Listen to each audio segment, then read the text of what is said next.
Han Dujin walked into the boardroom, already loosening his tie, and the first thing he did was sweep his arm across the long glass table and send a stack of contracts flying. "Who approved this?" he said. The papers were still settling on the floor when he said it. Nobody answered him. 12 executives sat with their hands folded and their eyes down, and not one of them was brave enough to be the first to speak. I asked a question. Who approved a merger that puts my family's name under someone else's? His grandfather, Chairman Han, did not look up from the head of the table. "Sit down, Dujin." "I'll stand."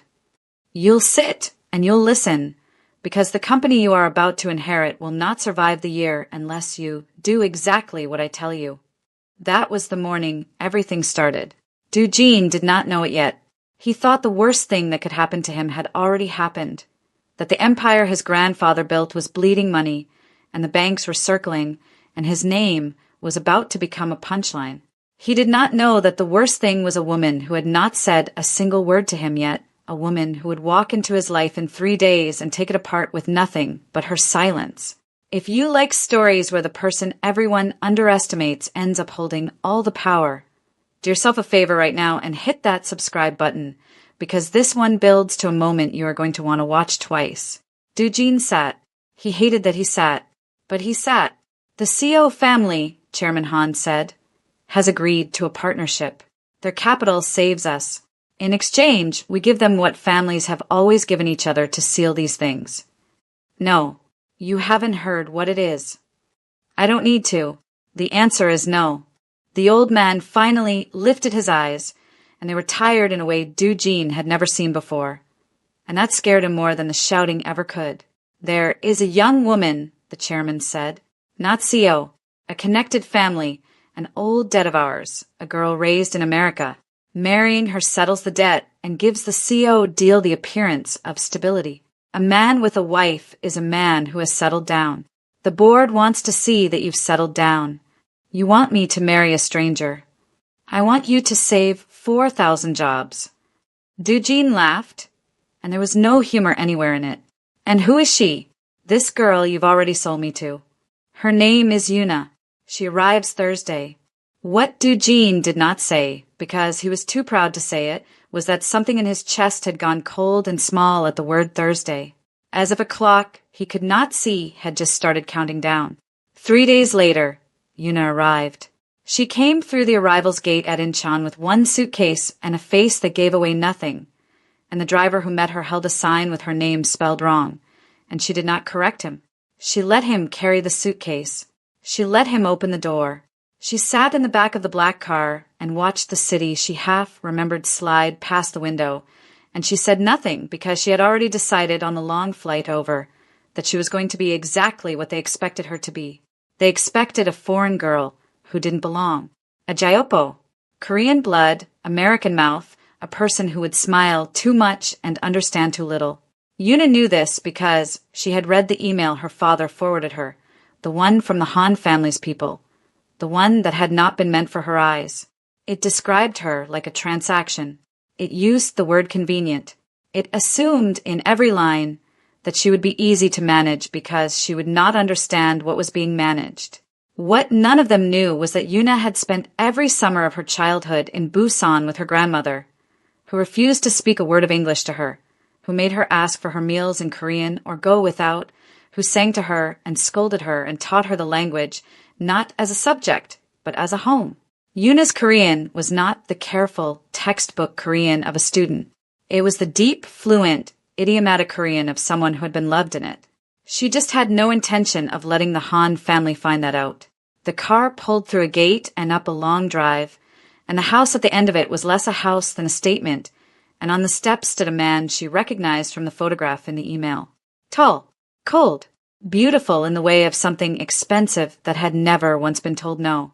He watched the car the way you watch a delivery you didn't order. Yuna got out. She put on the smile. She made it just a little too wide. "Hi," she said in bright, bouncy English, sticking out her hand.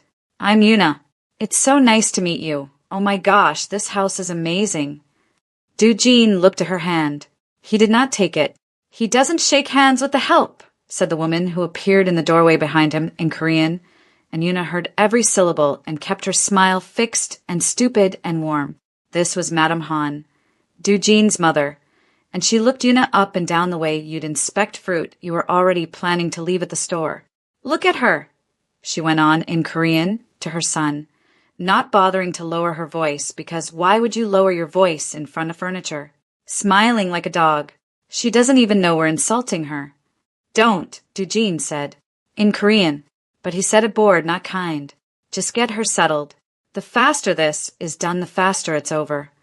I keep telling your grandfather this is beneath us." "I know. A girl off a plane from America. We don't even know what she is." I know, Mother."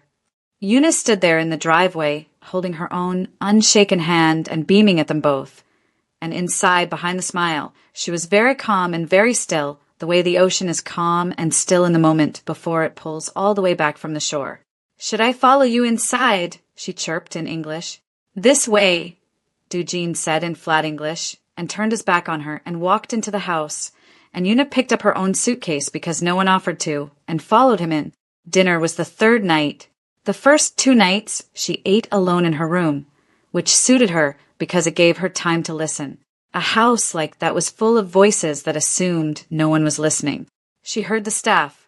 She heard Madame Han on the phone. She heard, through a wall, Dujin arguing with someone about numbers, his voice low and stretched thin with a fear he would never have let anyone see on his face. She was beginning to understand the shape of the thing she'd been dropped into. The company was drowning. The marriage was a raft, and she was not a person to them. She was a plank of wood they intended to cling to until they reached shore and then leave floating in the water. On the third night, they summoned her to dinner. It was a performance, that dinner, and everyone had a role. Chairman Han sat at the head and watched her with the patient eyes of a man pricing cattle. Madame Han sat to his right and did not eat. Dujin sat across from Yuna and looked at his plate. And Yuna sat where they put her and used the wrong chopstick grip on purpose and asked loud, cheerful questions in English that no one bothered to answer. "This is so good. What is this called?" she asked, pointing at a dish with her chopsticks, which she knew because her grandmother had taught her. "You were never supposed to do." Madame Han set down her cup. "She points with her chopsticks," she said in Korean to her husband, smiling. "In this house, at my table." "She doesn't know," the chairman said, also in Korean, mild. "That's exactly my point. She doesn't know anything. She'll embarrass us at the engagement dinner in front of the CO family and the whole board." Madame Han turned her smiling face to Yuna and said, still in Korean, in the warm tone you'd use for a compliment, "You are a stupid, common little girl, and I am going to spend the next month praying you don't open your mouth." "Ah," Yuna said, beaming in English, "thank you, I'm just so happy to be here." And here is the part that mattered. Here is the part Yuna would carry. Chairman Han turned to his grandson. "Well," he said in Korean, "she's yours to manage. What do you think of her?" And Dujin looked up from his plate. He looked at Yuna, really looked at her for the first time since the driveway, and his gaze moved over her face the way you'd skim a document you'd already decided to reject. And he said it, in Korean, quiet, certain, final, with a small, tired contempt that was almost worse than cruelty, because cruelty at least requires effort, and this required none. "I could never marry someone like her," he said. "Look at her. There's nothing behind the eyes. She doesn't understand a single word we're saying, and honestly, that's the only good thing about her. At least she can't disappoint me with her conversation." The table was quiet. Yuna understood every word. She understood it completely. She understood the casual murder of it, the way he had reached into her and decided there was nothing there and said so to his family while she sat 3 feet away with rice halfway to her mouth. She understood that he believed it. That was the thing that went into her, like a needle, and stayed. He was not performing the cruelty for anyone. He believed she was empty. He believed it the way you believe a chair is a chair. She set down her chopsticks, quietly, correctly, the right way, the way her grandmother taught her, though no one at the table knew enough to notice. And she smiled at him in English and said, "I don't know what you said, but you have a really nice voice." Madame Han laughed out loud. The chairman almost smiled. Dujin went back to his plate, and under the table where no one could see, Yuna pressed her thumbnail into the pad of her finger until it hurt, and she made herself a promise in the language none of them knew she had. She was going to let this man fall in love with her. She was going to be patient and lovely and just mysterious enough, and she was going to wait until he had given her his whole, stupid, proud heart. And then she was going to tell him, in perfect Korean, exactly what he'd said at this table. And she was going to watch it land. She picked her chopsticks back up. "Could I get some more of the spicy one?" she asked sweetly and pointed at it, with her chopsticks on purpose, and watched Madame Hanzai twitch and felt, for the first time since she'd landed, something almost like joy. The engagement was announced within the week. For the cameras, Dujin played the part. He stood beside her at the press event with his hand at the small of her back, and he smiled the smile that had been in magazines, and he said into the microphones that he was a fortunate man. Eunice stood beside him in a dress his mother had chosen and looked up at him with shining, adoring eyes, and the photographs the next day called her radiant and called him a fairy tale, and the Han family's stock stopped falling for the first time in a year. In private, he barely spoke to her. "You don't have to do the eyes when no one's filming," he told her once, in English, in the back of the car after an event. "What eyes?" she said, innocent. "The way you look at me. It's fine for the cameras. You can turn it off in the car." "Okay," she said, and looked out the window, and let 3 full minutes of silence go by, and then said brightly, "You have a really nice profile, though. Has anyone told you that?" He almost smiled. She saw it. She filed it away, because that was the work now, not the grand gestures, the small ones. She had understood something about Han Dujin that his own mother had never bothered to learn, which was that he was starving, not for food, not for money, not for the adoration he got from strangers and trusted from no one. He was starving for one single person in his entire life to want nothing from him. Everyone around him wanted something. His grandfather wanted an heir who'd obey. His mother wanted a son who'd elevate her. The board wanted a face. The CO family wanted leverage. And every woman who'd ever smiled at him had wanted the name, the money, the photograph. Yuna, as far as Dujin could tell, wanted nothing. She didn't ask him for things. She didn't angle. She didn't even seem to fully grasp who he was, which meant her warmth, when it slipped out, could not possibly be calculated. How could a girl who didn't understand the value of the Han name be after the Han name? It was the perfect disguise, and she wore it like a second skin, and she hated a little how good she was at it. The first crack came on a Tuesday. She found him in the dark in the study, at 2 a.m, a glass of something untouched at his elbow, staring at spreadsheets that did not have good news in them. She had not meant to find him. She'd come down for water, but she stood in the doorway in her sleep clothes, and he didn't hear her, and for a moment she saw the version of him that existed when he thought no one was watching, and was so much younger and so much more frightened than the man at the press events that something turned over in her chest, and she was furious at it for turning. "You should sleep," she said in English. He startled. Then he saw it was her, and the guard came halfway down because she didn't count, she couldn't understand. She was safe. "Can't sleep," he said. "The numbers are bad. The numbers are bad."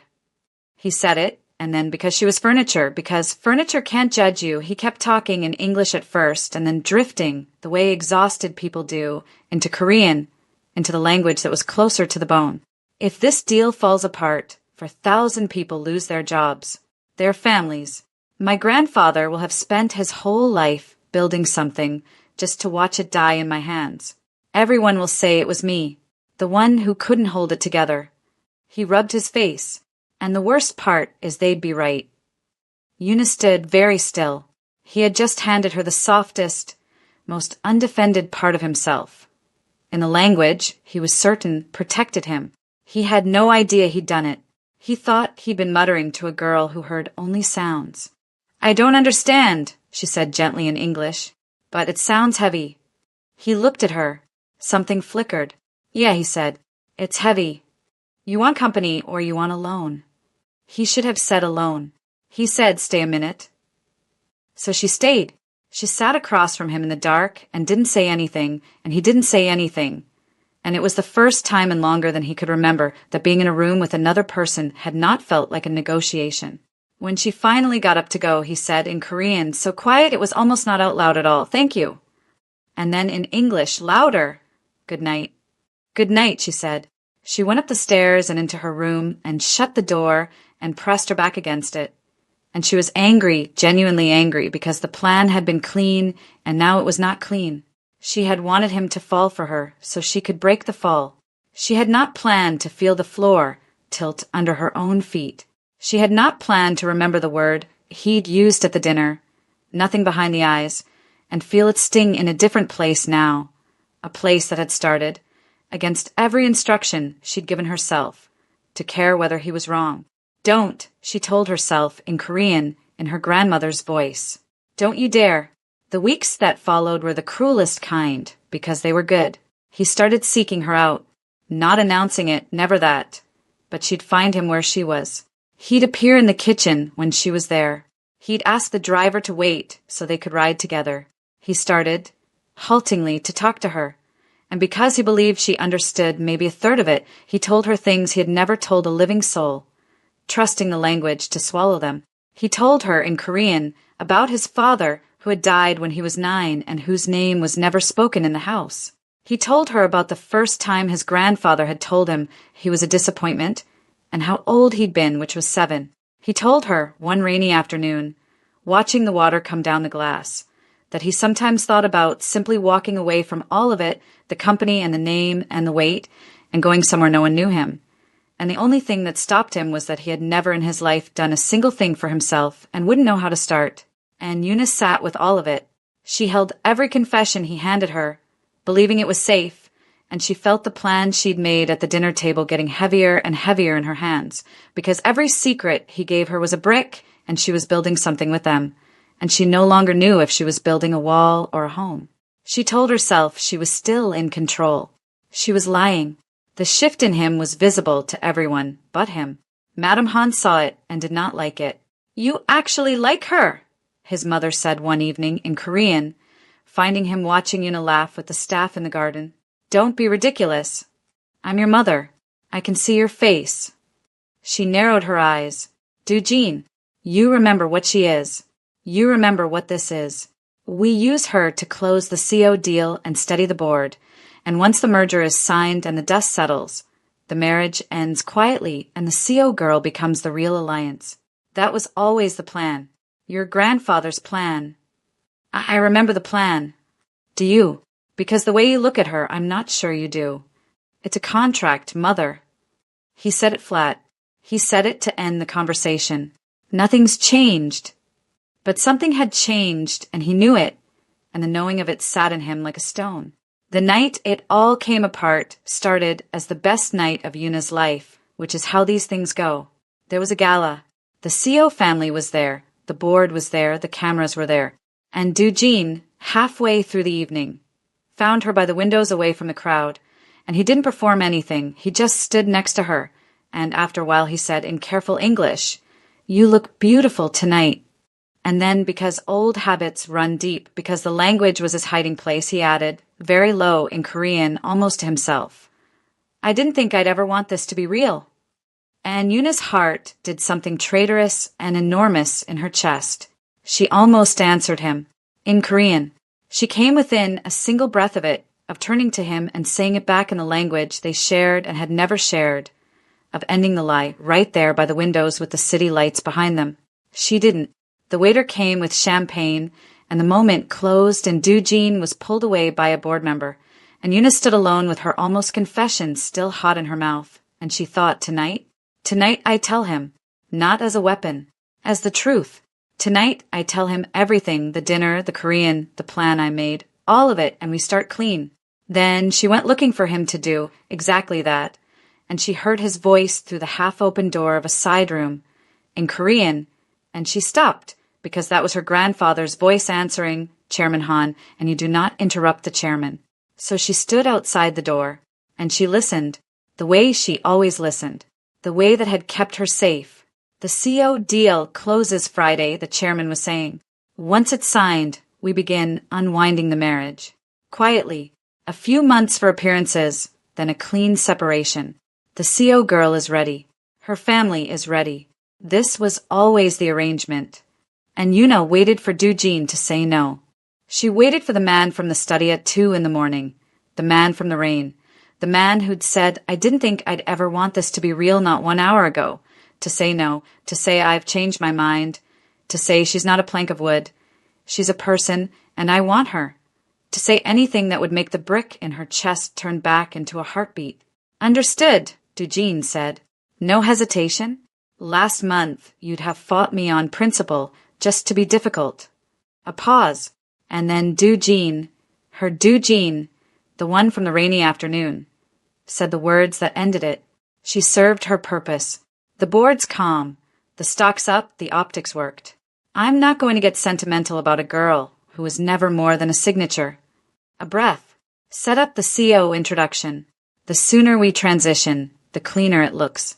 And grandfather, don't worry about her feelings. She doesn't understand enough to have them. She doesn't understand enough to have them. Eunice stood in the hallway in the dress his mother had chosen, and the lights of the gala turned and glittered down the corridor, and somewhere a string quartet was playing, and she did not cry because she had learned a long time ago in a different language that crying was a thing you did later, alone where no one could price it. She understood every word. She turned and walked back toward the lights, and her face by the time she reached them was radiant, was shining, was the face from the photographs, and she found a waiter and took a glass of champagne she did not drink, and she smiled at a senator's wife, and inside, behind the smile, the ocean pulled all the way back from the shore. She did not confront him that night. That was not her way. She let Friday come. She let him sign the CO deal. She stood beside him at the signing in a pale blue dress and smiled for the photographs, and let the cameras have their fairy tale one last time. And Dujin, who had spent the week unable to quite meet her eyes, took her hand for the pictures and found it perfectly warm and perfectly steady, and felt confused, a flicker of something that might have been loss, and did not understand it and put it away. The celebration dinner was that evening, the same dining room, the same long table, Chairman Han at the head, Madame Han at his right, Dujin across from Yuna. Exactly as it had been the first night, the whole thing folding back on itself like a closing hand. They were on the second course when Eunice set down her chopsticks. Correctly, quietly, the right way, and she said in Korean, in flawless, fluent, idiomatic, grandmother-taught Korean, in an accent from Busan that turned every head at that table like a gunshot. "The fish is overcooked tonight," she said pleasantly. "Pity. The chef usually does better." Silence. It was the silence of a room where something has happened that cannot be unhappened. Madame Han's cup stopped halfway to her mouth. The chairman went very still, and Dujin, across the table, looked at her with the dawning, draining horror of a man who is doing math he does not want the answer to. "You," he said, in Korean. It came out cracked. "Me," Yuna agreed in Korean, and she smiled, and it was not the wide, stupid, warm smile from the driveway. It was something else entirely, something with edges. "Go ahead. Do the arithmetic. You're good with numbers, you told me so yourself, that night in the study in Korean, when you thought you were talking to furniture." The blood left his face. "Every word," she said gently. "I understood every word. From the first day in the driveway, when your mother said I smiled like a dog. From the first dinner, at this table, this exact table, when your grandfather asked what you thought of me." She tilted her head. "Do you remember what you said? Because I do. I've remembered it every single day. You said there was nothing behind my eyes.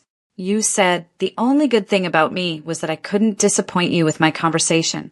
You said it in Korean, 3 feet away, with rice on your chopsticks, and you believed it so completely that you said it like you were commenting on the weather." Yuna. Her name. In his mouth.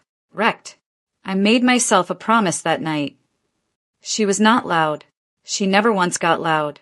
That was the terrible part for him, that she delivered all of it in the calm, warm, pleasant voice you'd used to discuss the fish. "I promised I would let you fall in love with me, and then I would tell you exactly what you'd said, and I would watch it land." She picked up her water. "It's landing now. I can see it landing." Madame Han found her voice. "How dare you, you scheming little—" "I would think very carefully," Eunice said. turning to her, still in that lovely Korean. About what you say next, because I have been in this house for 2 months being treated like a deaf animal, and I have heard everything. Everything. Including, madam, the conversation you had on the phone last March that I suspect your husband has not heard. Shall we? Madam Han shut her mouth. Yuna turned back to Dujin, and only here, for just 1 second, the edges of her cracked, and the hurt underneath showed through, because she was not a villain, and this was not a victory, it was a funeral. I came to tell you the truth that night at the gala, she said, quieter. Did you know that? I stood by the windows, and you said you didn't think you'd ever want this to be real, and I believed you, and I went to find you to tell you everything. To stop pretending. To start clean. Her jaw tightened, and I heard you in that room. She served her purpose. She doesn't understand enough to have feelings. You said it 1 hour after you said you wanted it to be real. So which one was the lie, Dujin? Because they can't both be true, and I have spent every hour since trying to decide which version of you I fell for. And the answer is I don't get to know. You took that from me too. She stood. I'm leaving tonight, she said. The deal is signed. I served my purpose, after all. You're free. The CO girl is ready. Your grandfather said so. Don't worry about my feelings. She set her napkin on the table. I don't understand enough to have them. And she walked out of the dining room, and her steps did not hurry and did not slow, and Han Dujin sat at the table where he had unmade his whole life 2 months ago without knowing it, and watched the only person who had ever wanted nothing from him walk out the door, and understood, far too late, the size of what he'd thrown away. If your heart just dropped, you are exactly where I want you. So leave a comment right now and tell me, would you have walked out too? Or would you have given him the chance to explain? I read every single one. Now stay with me, because what he does next is the whole reason I wanted to tell you this story. Dujin did not chase her that night. This was, it turned out, the first decent decision he'd made in the entire arrangement, though it cost him everything to make it. He stood in the hall and watched her car take her through the gate, and he did not run after it, because he understood dimly that a man who had spent 2 months proving he didn't see her did not get to fix it with a dramatic sprint and a speech. She was not a deal he could renegotiate. He tried to renegotiate her once already, in that side room, and that was the whole problem. So he let her go, and then he sat down on the steps of his enormous house in his $1,000 suit, and he put his head in his hands, and a member of the staff found him there an hour later and quietly went away again. The next morning, he went to his grandfather. Cancel the CO introduction, he said. Chairman Han looked up from his breakfast. The deal is signed. The CO alliance was the point of the deal. The deal is signed and it holds on its own merits, you know that you structured it. The marriage was theater. The board is calm. I'm not marrying the CO girl. You're not marrying anyone, it seems.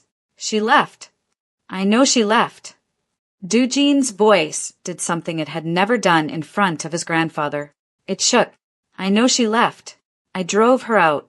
I sat in that study, and I told her things I've never told you, never told anyone, because I thought she couldn't understand me. And it turns out she understood me better than anyone alive, and I rewarded her for it by calling her a signature. He stopped, started again. I don't want the CO girl. I don't want the clean optics. For the first time in my life, I want one thing that isn't on a balance sheet, and I found out I wanted it about an hour after I made it impossible to have. The old man set down his spoon. For a long moment, he said nothing. And when he spoke, it was not the chairman's voice. It was something older and more tired. Your father, he said, was the last person in this family who married for something other than advantage. I spent years telling him he was a fool for it. And then he died, and I have spent every year since wondering if he was the only one of us who understood what the money was for. He looked at his grandson. If you're going to be a fool, Dujin, be his kind. Not mine, but understand something. A girl who planned that, who held her silence for 2 months, who walked out the way she walked out, she does not want a fool who shows up with flowers. She has heard every empty word in this house. Words are dead to her now. If you want her, you will not be able to say it. You will have to prove it, and it will cost you something real, or it will mean nothing. Dujin found out where she was staying within a day. Money is good for that, if nothing else. He did not go. Instead, he sent her, by courier, a single sheet of paper. On it, in his own handwriting in Korean, was written every cruel thing he could remember saying in front of her, believing she couldn't understand. The driveway, the first dinner, nothing behind the eyes, the side room. She doesn't understand enough to have feelings. He wrote them all out, every one he could dredge up in a careful hand, and at the bottom he wrote only this: I have written these down so you know I am not asking you to forget them. I remember them too. I will remember them for the rest of my life. I am not sending flowers because you have been lied to with flowers. I am sending you the truth in the language I used to wound you, because it is the only language in which the apology is real. He did not sign it with anything but his name. Yuna read it standing up in a small rented room across the city, and then she sat down, and then she read it again. The next week, he did something the financial press could not explain.